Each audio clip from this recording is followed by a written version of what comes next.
We are so excited to have Belle with us today, a legend in the TA and the EB space. Thank you for coming in and having a chat with us. No worries. We are so excited to talk about why you're passionate about this space and what it means to you and what your perspective and opinions have done to shape who you are, what you do, and what you bring to the teams that you bring, employer branding and TA and everything too. So, are you happy to jump in? Absolutely. Fantastic. I'm excited. So I guess to start off, can you tell us a little bit about what inspired you to build a career in this space? It was an accident. I absolutely didn't mean to. I was going through some temp work and got a call from the recruiter going, I've got a job for you. It sounds weird, but hear me out. I think it's a really good team and I think you're going to like it. It's advertising jobs for the prison system here in Victoria, but they're really great people and I think you'll find it interesting. I'm like, oh, I'll give it a shot. And then meant to stay for 6 weeks and fell in love. It was a great team. It was a great industry. It was really interesting. And it was really interesting problems to solve and really interesting things to learn. And I had a really amazing boss who changed my life. He recognised pretty quickly on there that I was smart and brought me on to help with a big restructure project. So suddenly I was brand new in the VPS and restructuring the function, in-housing from an RPO, building the whole team and like setting up the service level agreement and the funding model and all of this stuff that just opened my eyes to what HR was. And TA as a genre, and then working on some really hairy and interesting problems around employer branding and getting people to work in a system, in a job that people traditionally don't really want to work for. And we inherited youth justice right after all of the carjackings and escapes, and like it was in the news and there was a lot of political pressure. And so getting the chance to build the EVP for that and redesign the recruitment system for that and from scratch was just wonderful. And so, yeah, I fell in love with the industry through that. It's a really good story. I love it. And there's so many times I see that where people fall into something or get it, but it's all about taking a chance and backing yourself. Yeah. So I love that. Like it was, because I imagine that phone call from the recruiter, you're like, what is this? But how that one kind of decision to back yourself and be a little bit brave and go for it, how it led to all of that. That's great. Yeah, and I always say I've got the weirdest TA resume in the industry because I've got my IT degree. So I studied programming and web development back in the day and then fell into, didn't want to work in that. So I ended up working in publishing and doing textbooks for secondary, tertiary education. So, I just have worked across many different sectors with experts and having to know what I'm talking about with experts in the field. So, meant that I'm pretty adaptable and interested. Yeah. Do you think that diversity of experience, life experience, and everything, I think it just makes you better at your job? Absolutely, and also because I've got that IT background, I've got that systems thinking and the problem solving and the business analysis to not just think about things from like the recruitment perspective, but actually looking at what the business outcomes are that I'm trying to solve and taking it from that perspective. So it's a slightly different take, I think, to a lot of people in TA. Yeah. No, that's awesome. I love it. Absolutely. Can we touch on why D&I is such an important part of your journey, like looking back and forward? Yeah, well, I mean, it's part of who I am. I'm neurodivergent. I'm pretty loud about that. I'm late diagnosed with that.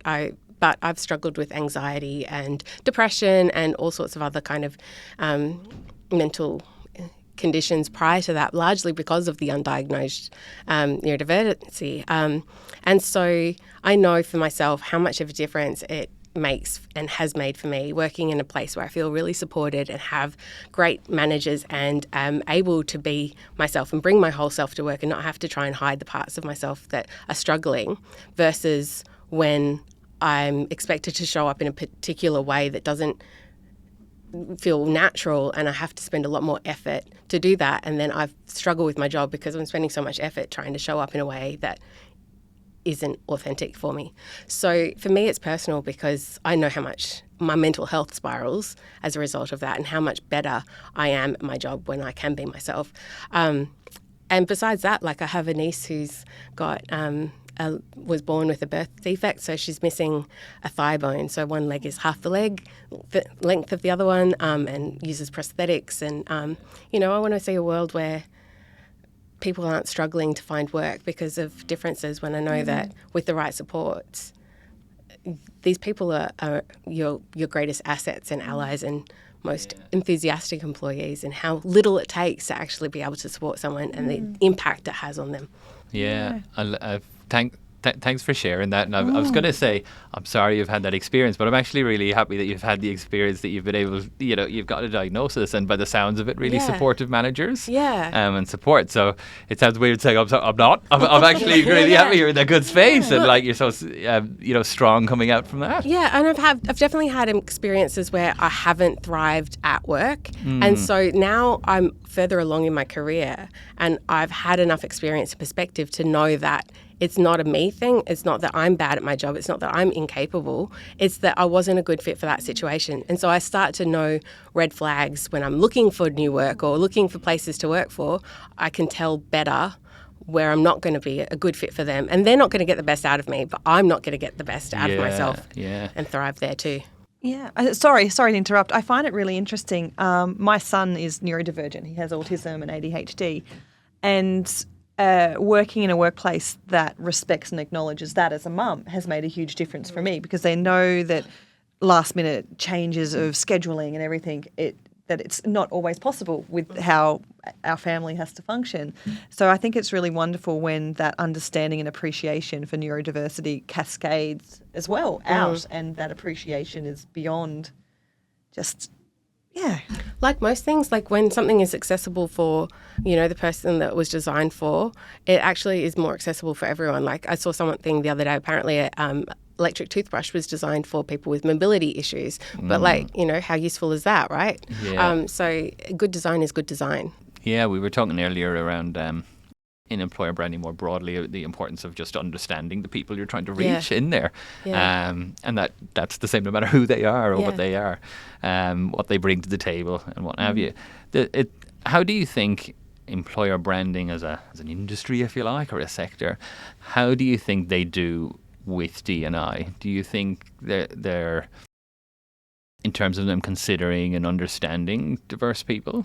I think, it's often something that gets considered to a certain point, like the optics of doing a photo shoot and realising it's that classic, the photo of mansplaining from University of South Australia where it's the guy and all the girls standing around, things like that, where you're not quite thinking about the optics of things in the moment, so being considerate. Or like when selecting models for one of the youth justice campaigns, we realised that all the offender photos they gave us were all kind of people of colour, and the people that they'd had for the guards that they'd selected as for models for us to choose from were all kind of white. That's not a good look. We're not going to do that. So, things like that I think are sort of considered. But really what I think is important when it comes to employer branding, that is just being authentic and not picking people because necessarily they're diverse, but picking people that are diverse because that's who you've got working for you, and celebrating their humanity because everyone has different needs, and celebrating what people bring to the table and how they're supported with those needs makes it clear that you can belong there, right? So working mothers, celebrating them and their motherhood as part of their job, celebrating, not putting someone that's blind because they're blind, but celebrating what makes them great at their job and how the job celebrates them and their blindness, but not making it an other part, but the part of who they are. Yeah. 100% is the mother thing you talked about. I always look, if I'm looking to hire someone and they're a mother, I just see that they're going to be super organised every time. I was like, that's going to be someone who can get stuff done in the last kind of minute. So it is that not viewing it as a deficiency or a weakness or in that way. It's understanding a bit more and broadening, and then creating that environment where those people can succeed. The photos examples you gave.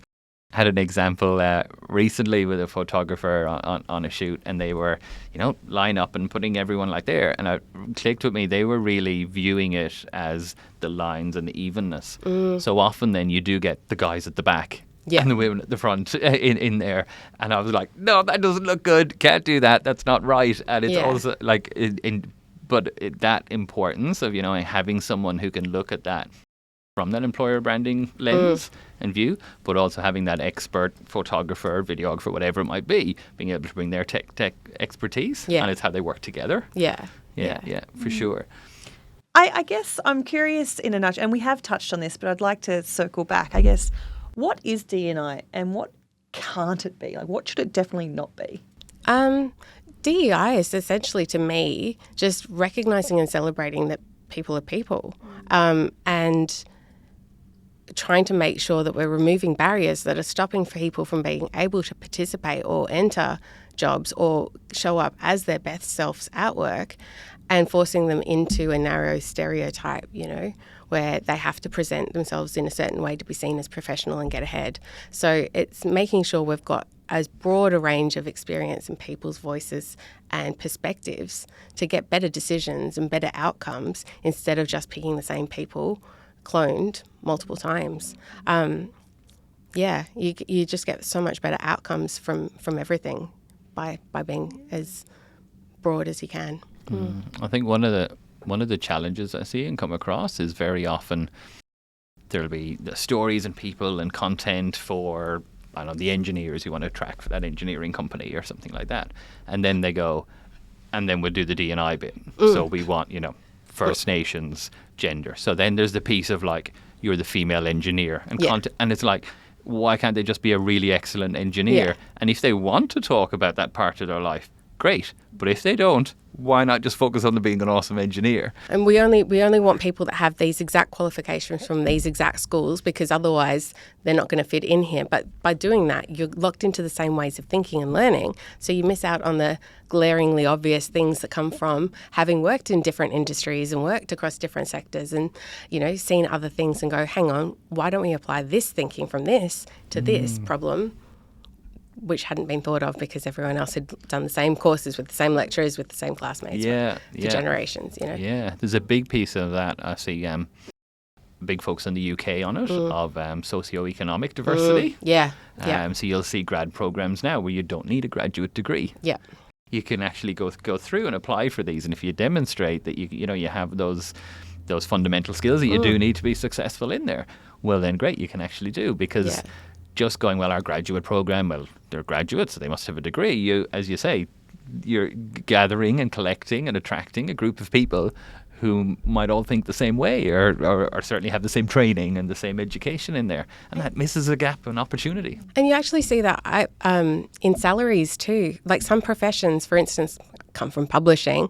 Publishing is notoriously badly paid. So the people that can afford to stay in publishing all come from money or have rich husbands. Yeah. Which is because you can't afford to live on a salary in publishing unless you've got other support elsewhere, right? So, it sort of keeps that, again, that's one of those barriers that's keeping people from staying or coming into the industry long term. Yeah.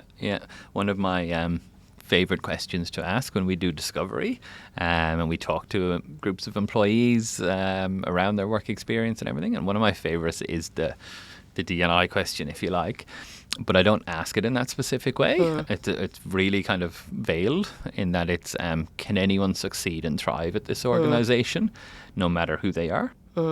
And you get how people approach and answer that. That's a piece of data for sure. But another piece is always where they go with that conversation. So gender will commonly come up. Yep. First Nations might come up, and disabilities might come up in another way. But there's where they go. Like often, age doesn't come up that much. Socioeconomic diversity doesn't come up that much. It's like it says a lot about the organisation as well, or that team, or those people. Of what, when they hear that question, where they automatically go. Yeah. Kind of unveils a lot, I suppose. Yeah. Have you seen, or what are your recommendations for someone working in employer branding, say maybe starting their journey in an organisation who wants to do a correct thing in terms of D&I and wants to push that envelope and really kind of best practice in there? What kind of would be your advice or tips to them on how to approach that? So getting to know your people, getting to listen to as many people as you can and hearing what their barriers are, getting to understand what they love about the job, what they hate about the job, or what stresses them out. You might find things that surprise you, like, I wouldn't even consider going for a role in that department because their office is at that part of Spencer Street Station that doesn't have a lift. And so I can't physically get there without having to change. And like, you know, you discover stuff that you would never think would be the barrier for someone actually progressing in their career. Like, it's not necessarily the obvious things that you think are the barriers. So getting to actually hear what the actual barriers are from people firsthand is important. And just seeing what data you've got and what data you're missing, and seeing if there's anywhere that you're losing people in large percentages than expected, or not attracting people in larger numbers than expected, or, you know, anything like that. Is there data that shows that there's a story that you might be missing, and then trying to figure out where your gaps are and what's happening?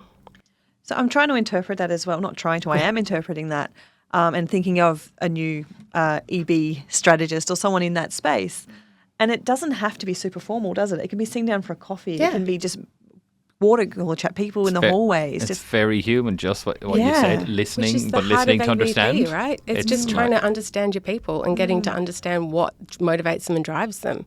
So it's the same for, you know, someone that's got a disability, or someone that comes from a cultural linguistic background, or someone that's First Nations, or it is for an exec, or someone that's white and Caucasian and straight and, you know, male, right? Like, it's the same things. It's just using it and taking that message and seeing if there's more of a story there than if you just asked the same people the same questions. A big part of the challenge, I think, is that you mentioned, and I love that, listen to people, but listen to understand, and really, like, not just, you know, capture the data, moving on, and being that.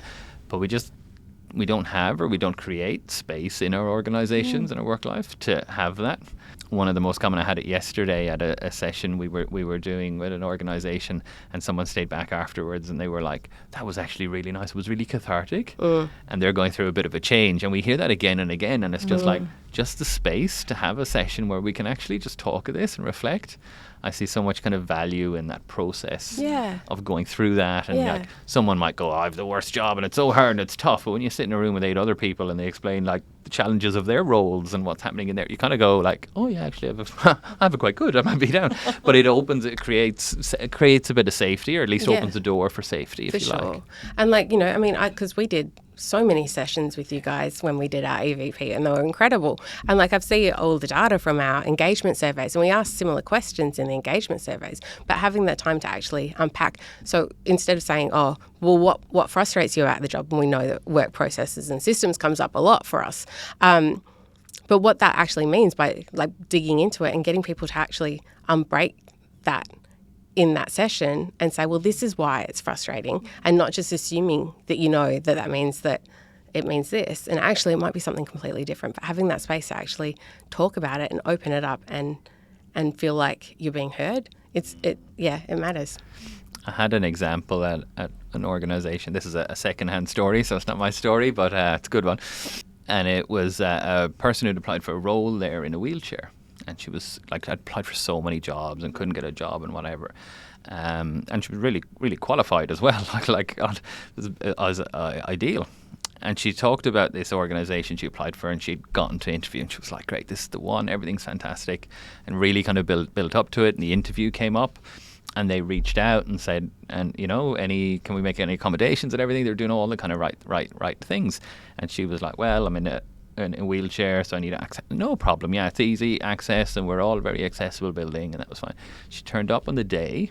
There was actually 5 steps going into the building, and that person on the other side, they were doing that, but again, unless it's walk a mile in my shoes, if you like, that kind of metaphor. And she came and she went away. It was too much. It was an experience that came, and it was just like, I thought this was kind of the one, and it was just too kind of difficult. But that person who said like, yeah, it's really accessible, they weren't lying. They weren't a bad person or anything like that. They just thought in that. It ended up well. They reconnected, had the chat, and she actually got the role there and everything. But I had another example in an organisation which extends on from that, where the people working in D&I, they were looking at kind of ways and initiatives and ideas from the whole team of initiatives they could do. And one that was put forward was around the executives and the CEO actually walking a mile in someone's shoes. And this was around eyesight. And it was, what if the CEO for the day operated and went around our building with, the experiential stuff and put it on and tried to manage that. And didn't get up, unfortunately, didn't get through there. But I was like, that's a real example of going, because you can go, if you're sighted, you look at it and you go, well, this is fine. Yeah, look, it's wide. It's great. And it's try doing it for a couple of seconds is a very different, you do have understanding, but there's a gap from trying to understand and doing the right thing to actually lived experience. There's no substitute for lived experience. Absolutely, yeah. Thanks, Dave. I love your anecdotes. Yeah. So good. I guess so. If you could think of 3 practical examples of things that you'd recommend people to put into space to ensure that they are factoring in the lived experience to make it more inclusive. And I guess I'm thinking about when they are articulating and uncovering, not refining, but their EVP. What would that be? What does that look like? Yeah, so for me, when I'm thinking about who I'm inviting to the sessions and who I'm using to be profiled and celebrated and tell their stories, I'm trying to make sure, what am I doing from a strategy of the business organisation? What are our top talent shortage areas or critical needs that we need from a business point of view? What kind of areas like that? And then also, am I covering a broad range of our people? Do I have people from our different locations or different age ranges? Do I have people from our different employee resource groups? Are there any other kind of stories or voices that aren't being captured in the selection of the people? I spend, when I'm doing that work, I usually spend a lot of time in that selection of who we select to be heard, because we want to make sure, we've got a limited number of people, but we want to make sure we're capturing as many people as possible with as broad a diverse experience range as possible.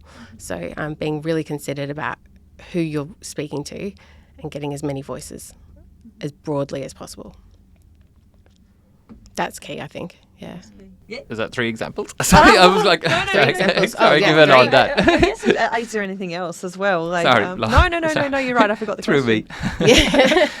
No, well, I think that's the main one for me. I think, and not going in with assumptions, not assuming you know what the issues are or what the problems are or what the good things are.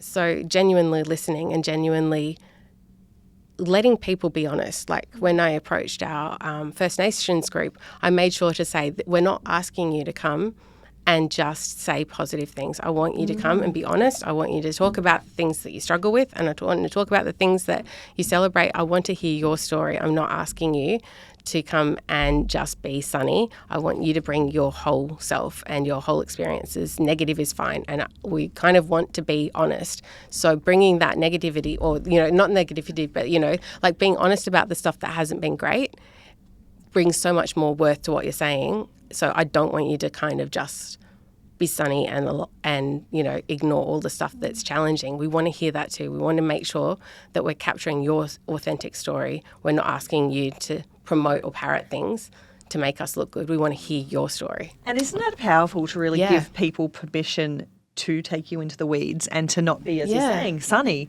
Like to actually say, no, we want to hear what you really think. I've noticed in my experience that sometimes it does take people a little while to let those walls down and to really get past that. And you have to allow space to be like, no, you can trust us. We are doing this for you. Saw a little smirk there, Dave. Yeah, no. Obviously, you're not going to use anything that's really bad, but you talk to them and you try and work out a way to kind of get them to talk about it in their own words that feels honest for them, but also you want to kind of give people a realistic preview. I'm such a big fan of that. I know you guys are as well, which is partly why we chose you to work with. But you want people to know what the risks are so they can choose if that's going to be a safe place for them or not. So you need to be honest about what those risks are, because otherwise you're just doing marketing and glossy brochures, and that's not what employer branding should be. And that's what marketers don't get about employer branding, that actually us getting people to not choose us is more important than the people that do choose us. Yeah. So, it's a big flip because, Correct. in traditional marketing or consumer marketing, if you like, it's around get everyone to buy. And I thought about this recently with someone who came up in a conversation, and I try to think on the consumer side of selling, say, products, what we think of brands and the logos and everything we see around the place. And I tried to think in there, they will take your money no matter who you are. So that they'll attract anyone, if you like. But is there any kind of brand there that does what an employer brand would be, which should discourage the wrong fit as much as attract the right fit? The only one I could kind of think of is like luxury brands. It's like when I walk down the street past the high end fashion, and they kind of the security guard looks at me and go, "No, we don't want you in here." They're the only ones I could kind of think that actively, as part of their brand, discourage a cohort of consumers.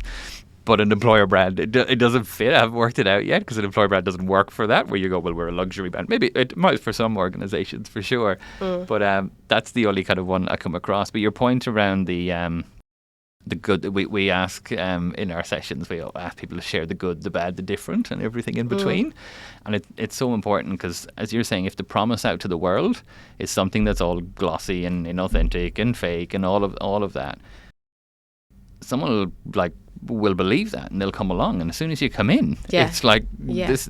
It's the example of the ad of the really big billboard with the glossy burger, and you look at it and go, "That's amazing!" And then you open it, you kind of go like, that's Blue, not that." So we all know that feeling in there. And especially these are vulnerable cohorts usually, so you don't want to promise something to people and then have a completely different experience. I don't want to be selling a place as really great for neurodivergent people if I can't back it up with lots of people that say, actually, no, this has been a safe space. I have been celebrated. I don't want them to turn up and go, actually, no, we only want you for your hyper focus and this, but you have to actually drop a mask completely all day, every day, and not bring your authentic self, because we only accept the good parts without taking, the whole person into account. So, you don't want to set people up for failure. Yeah. You touched on something there where you said, we want you to bring your authentic self, and that's ideal. But there is a flip to that, and you mentioned First Nations cohorts before, and I come across it a lot where we'll partner with a client and they put someone forward for a story, and it's like they'll do the First Nations story and do that, and I'm like, that's not what it should be. And so often First Nations in particular, but all kind of demographics.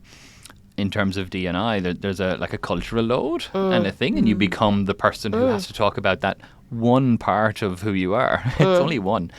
So how do you navigate, say, internally, as an employer brand lead internally, how do you navigate that balance between, yes, I want to hear your experiences and understand and share that story from that part of your life, but also I want you to, you don't have to. Do you know what I mean? You're not the representative for everyone, the poster child. How do you now, because that is tricky for people to walk that line of kind of being respectful in both ways. Yeah, totally. And I think partly it is trying to make sure you're going out to multiple people and not just going to the same person to be that spokesperson again and again, but also not just using them as the First Nations voice. So celebrating their career journey within the organisation or outside of the organisation, or celebrating them as a mother, or celebrating them as, all the other parts about what makes them a human, because it's not just that they're First Nations. That's not the only interesting thing about them. So celebrating the whole of them and all the parts that make them great, as opposed to just making them focus on that one thing. And using them in different ways, well, not using, but, using their story across different things that aren't just that one note is really important. I think as well, to lean on what you're saying, is it's also not putting your own ignorance or, I guess, onto your interpretation of what their culture, their disability, what that is, and saying, oh, I want you to speak about this because you're First Nations, I want you to speak. Because, well, that's not their lived experience. No. So you can't put your own perception on what you're trying to achieve in a story, or you have to really be true and follow how willing they are to take you on the journey with them. You can't sort of say, this is where we need to get to, so talk to this, ask questions to this. You really have to be mindful of, And I can speak about my experience as a neurodivergent person at my workplace, but I can't speak to everybody's. No.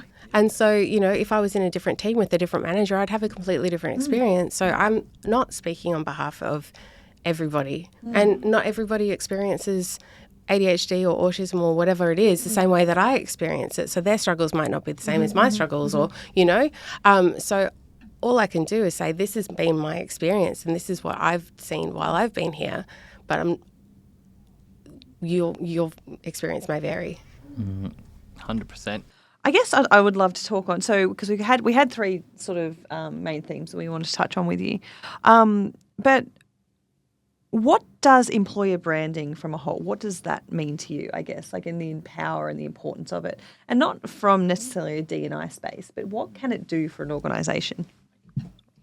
I think that the power of employer branding is that it allows you to tell your story and allows you to connect to the people that work for you, but also the people that you want to work for you or that would be fantastic or that you didn't know about as well. So, if you're going through an organisation change, by using employer branding to tell that story and bring people along, bringing people on that journey with you, you get such better outcomes. You get a lot more engagement, you get better retention, you get better outcomes, and you might lose people. But again, like the point of employer branding is to get people to self-select out that aren't the right fit for where you're going. So you want that, but it helps you to be really clear about who you are as a company and what you're doing and why you're doing it. And it connects all of the different dots about your organisation's heart and soul, and helps you to kind of communicate that and help build that picture and get you to where you want to be. So I think when it's used properly, it's such a powerful tool. Oh, yeah. I talk often about the power in the process as well. And it's exactly as you described. You go through that, and I see it again and again in the sessions we do, where people connect, and they're like, I had one example where there was two people, they work in the same building, but they're on different floors, and they email each other every single day because they're different parts of a process, and they're back and forth emailing, and they had never met. They'd worked there they're in the same building, and it was like we were just doing the chat at the beginning and getting there, and it's like, oh, is that your? Oh, yeah, it's in there. Great speech. And I'm like, oh, you've never met? Do you work in like different parts of the state? And it's like, no, they work in floor 2. And it's just like, so you see that all along. I had a great example where it was a not-for-profit I was working with, and the general demographic was kind of middle-aged older ladies, all had kids and all kind of had that life, and that was generally the type of cohort from there. And there was one lady shared, she was young, LGBTIQ plus background, and she kind of shared, it's great, the culture here is fantastic, but when I come in on a Monday, I don't kind of have anything to talk about with anyone, because what I do at the weekend is very different to someone, in their 50s with 3 kids and the family life. So I kind of don't, and they were safe and everything in there. And the conversation went on, this was kind of interesting, and we had a discussion about it. And then someone else in the call said, like, well, you're not alone. And she was like, what do you mean? And she was like, well, this weekend I'm actually marrying my wife. Well, who will be my wife. And it was like she never knew. And again, they work in the same organisation, the same building and everything like that, and invited her along. And it was like, you just kind of go, like, whatever happens with this project, that's just great that being able to create space for that connection and that place of understanding for that person who thought they were alone, but they weren't really. And that other person just chose not to share that part of with them. They weren't hiding it, but they were like, it's just not what I talk about at work. So it was amazing to kind of, I suppose, see that just unfold before us. The other thing I think it can do really well is really remind people about what they're doing and why they do it, and remind people of their passion. I mean, I always use that video that you guys did of Swan Care with the people reading the letters from their colleagues. And it's such a powerful example of connecting people back to the purpose and the and people with the purpose. Like, you've got so much more drive to do what you're doing. You remember what you're doing it for. You don't feel like you're just another cog in the wheel, another number. It helps really reconnect people with what they're doing and why they're doing it. And again, the beauty of that video is creating the space for just that. It's kind of stripped back and sharing that, but it was also the people opening the letter, which was from their colleagues. And it's so like, powerful. you work with those people every day, and it's like, but we never take the time to say thanks for doing a good job, or thanks for that, or it really That we see you. Yeah, we see you, or when I'm having a tough day and I come in and I see you here, it makes it easier. All of those types of things. Again, it's always, we're just so busy, we don't create time for it. Yeah. I love the thanks and then for, like, not just saying, oh, thanks for doing that, Yeah. just thanks for doing this because it did that, and like really following that gratitude down the rabbit hole, because it is just so important and motivating for people.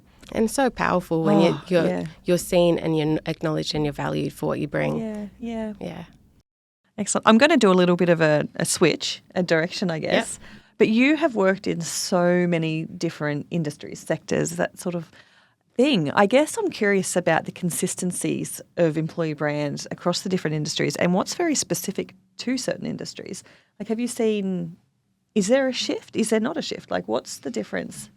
Yeah. I mean, the prison industry is a beast of its own. And for that, you're not looking for people that want to work in that field. You're wanting to find people that don't know what they want to do, or are looking for purpose, or looking for something that they can do. So it's a very different market and a very different way to attract people, because there's no common backgrounds, there's no common experience, and there's no common life stories to find and easily kind of profile and target. So it's a much more scattergun approach versus something like, working in banking and finance, where you've got people with specific degrees, and it's like, you can do targeted LinkedIn searches and stuff like that. You can't for prisons, because you just never know. So there's very different strategies depending on the type of people, but it's all about the people and getting into the mind of the person that you're looking for, and trying to understand who's looking for that role and why.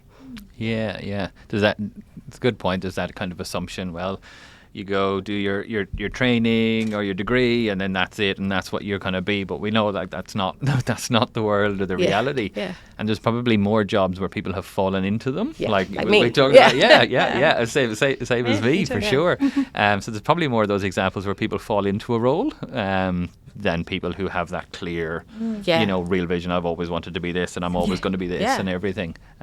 You'll have that with vocational roles and things like that for sure. But there's that big cohort where it's like, how do you search for those transferable skills? Yeah, exactly. Yeah. And find them.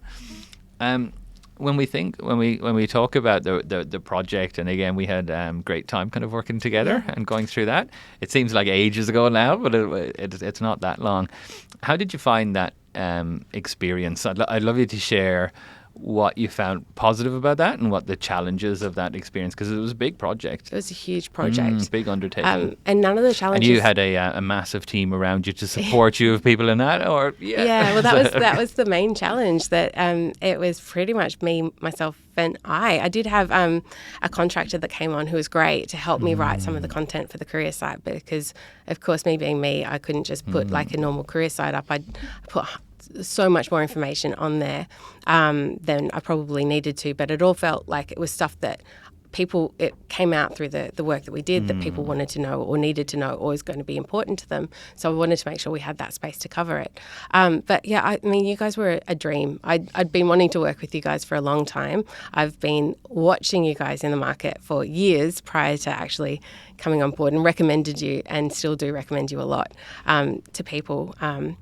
And yeah, I just I couldn't recommend you highly enough. Like one of the reasons that we wanted to work with you was because a big part of it was for us was trying to educate our executives and get them on the journey with us.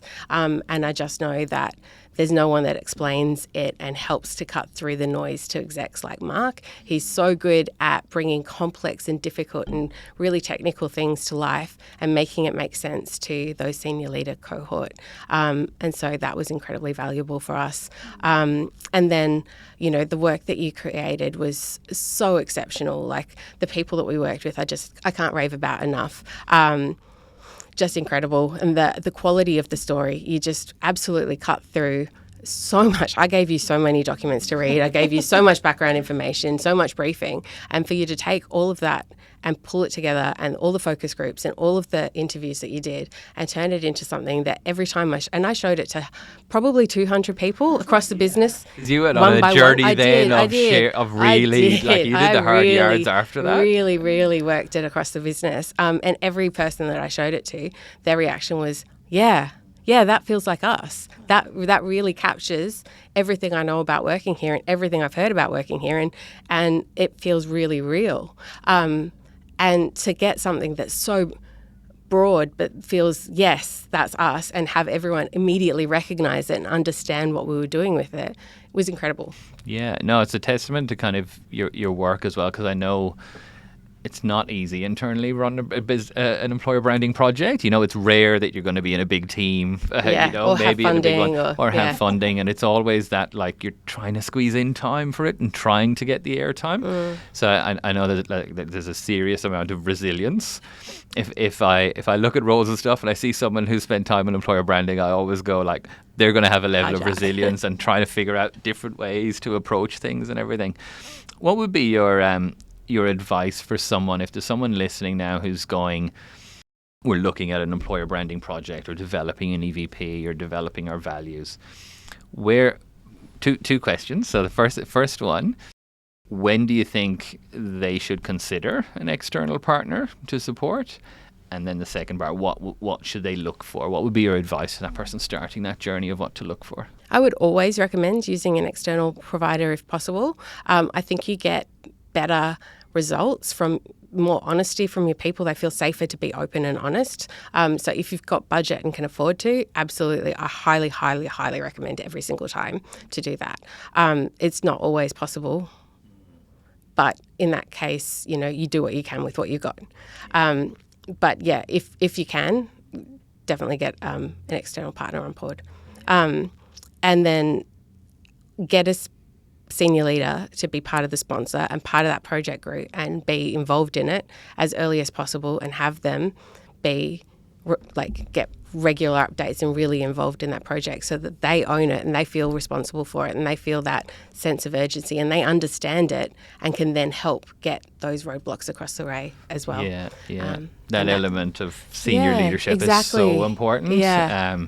And they need to be there at the beginning of the journey, because if you're selling it after the fact, you've a big hill to high. And they need to be quite involved as well. They need to feel that stake with it, because if they're not kind of like, you know, owning it, then it becomes so much harder than if you start having battles with, say, the marketing team that want you to take a different tack, or if you have different battles with, you know, this team that wants you to take a different tack. You need someone that's senior to help get to get that cut through and get access to the rest of the execs and things, so that you've got the time to then go through with them properly as well. And what would be your advice for someone if they were faced with a resistant leadership group, we'll say, or, you know, often that C-suite, you know, they often come from a technical background or a finance background or in there. So what kind of would your be advice to someone who's facing that, going, right, how am I going to make my case here? Yeah, look, it depends on what the resistance is, but yeah, you're going to have to face that. That's likely. There'll be something that you're going to have to battle and go to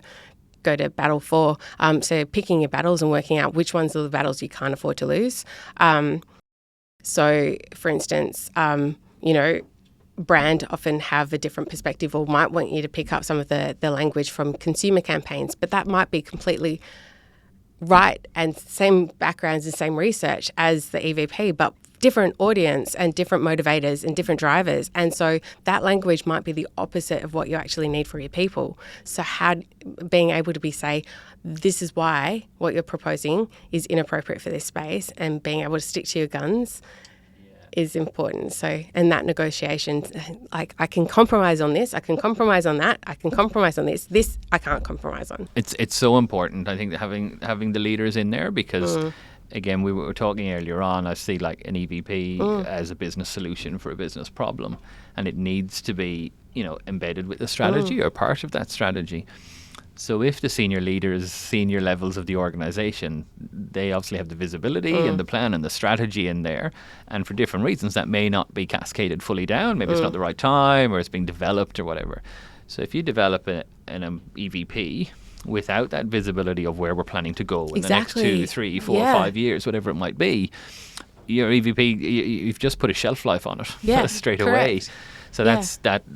We go through a lot of depth and detail, as you said, all those documents and everything to share, because it is important. Because again, it should have longevity. It should be in there. It needs to adapt. It needs to grow over Absolutely. time. And if that communication isn't open with that senior level, because I understand there's parts that they won't want to share, and that's again why you bring in an external partner, Exactly. because they can kind of create that buffer. Correct. But if they're not sharing that, it's always gonna it's a massive risk. Yeah. Is what it is for the project. And often they really just want you to be shiny and glossy and pretty and happy. And so getting them to understand, that's going to cause you issues. You actually need to be showing a bit of the grit, a bit of the dirt, a bit of the uncomfortable truths. A bit of the imperfect in there. Correct. There's a lot with AI and everything Yep. about efficiency and improving and everything's going faster and everything there. But the actual being human, the actual being part is about the journey. Yeah. It's not. Yes, you can work with AI to do this and should for different levels, but it's all about the journey. No one's ever picked up a book and just gone to the end and gone, well, I'm done. I don't need to read the book. It's the pages that go from once upon a time to the end. That's the book. That's the interesting. That's what we buy. That's what we invest in. Yeah. It's not just, everyone lives happily ever after, job done. We'd never pick up a book. Yeah. We'd never read a story at all. The last question I have for you is, I've asked you for lots of advice for people starting off in this journey and what it might be. So I'm gonna be greedy and flip it a little bit. What would be your advice to an external partner like EBA or someone that's in there for how they can better work with the internal teams and in there? What do you think is really important that they do and bring forward? Yeah, I think it's that being that voice to get the things that the internal person can't do on their own is really important. So understanding what their blocks are and what the things that they're going to have issues being internal versus what you can do from an external. So understanding those kind of politics and dynamics is really useful. I think you guys do that really well though. So, but yeah, I think that's the key thing. So understanding what the challenges the EV person might have that's internal in getting things across the line, or what are the likely roadblocks that they're going to face, and what you can do to help kind of smooth the pathway. Yeah, it certainly speeds things up and makes it a better quality as well, knowing those roadblocks or potential roadblocks or the key kind of challenges and opportunities that are in there. So I suppose it's where it's a true partnership. Yeah. That's where it really works, as with anything, for sure. Okay, well, next time we'll have to book a studio for a little bit longer. We could talk to you all day long. But is there anything final you'd like to add before we wrap up? And thank you for your time today. No, I think that we've covered a lot. But yeah, I could talk about this stuff for hours. Clearly. Yeah. Well, it was a great kind of fantastic project. It's one certainly we're proud of, and you should absolutely be proud of the work in there. Yeah. As with any project, there's always bumps in the road, but that true partnership kind of works its way through and overcomes them.